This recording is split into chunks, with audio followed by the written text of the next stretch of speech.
খাবারের টেবিল পরিপূর্ণ করার জন্য আমি এখানে মসুরের ডাল বসিয়ে দিয়েছি। এর মধ্যে দিয়ে দিয়েছি একটা রসুন কুচি, একটা পেঁয়াজ কুচি এবং 2টা কাঁচামরিচের ফালি। তো এখানে আমি নিয়ে নিয়েছি, দেখতে পাচ্ছেন, কাঁচা আম, পেঁয়াজ রসুন কুচি এবং 3টা শুকনো মরিচ, যা আমি বাগারে ব্যবহার করব।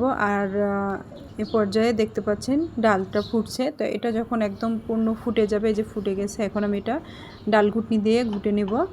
সুন্দর করে ঘুটে আমগুলো এখন দিয়ে দেবো। আমগুলো আগে দিলে একদমই গলে যেত, এই জন্য আমি ডালটা যখন সেদ্ধ হয়ে যাবে তখন দিয়ে দেবো।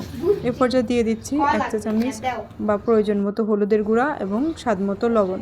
এটা দিয়ে যখন আমটা একটু সিদ্ধ হয়ে আসবে তখন আমরা ডালটাতে বাগার দিয়ে দেবো। তো এ পর্যায়ে আমার মনে হচ্ছিল যে আমার আর একটু পানি প্রয়োজন, ডালটা বেশি ঘন হয়ে যাচ্ছে, তো পানি দিয়ে দিয়েছি। ডালটাও সিদ্ধ হয়ে আসছে, পানিটা ফুটে আসছে, দেখতে পাচ্ছেন আমগুলো সিদ্ধ হয়ে গেছে।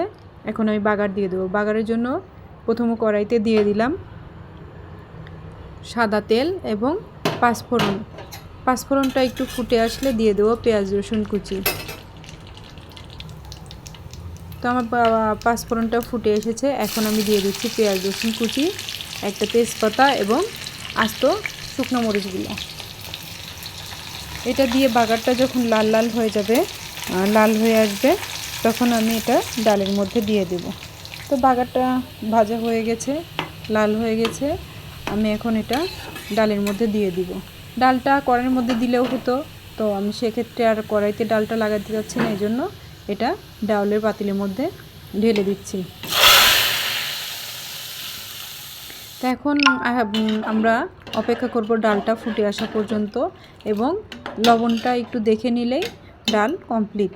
তো এভাবে আপনারা গরমের দিনে ডাল রান্না করে খেতে পারেন। এটা শরীরকেও খুবই ঠান্ডা করে এবং প্রত্যেকটা খাবারের স্বাদ বাড়িয়ে দেয়। গরমে তো খাবারের রুচি সবারই কমে যায়, তো সেক্ষেত্রে প্রত্যেকটা খাবারের পাশে আপনারা এই আম ডালটা রাখতে পারেন।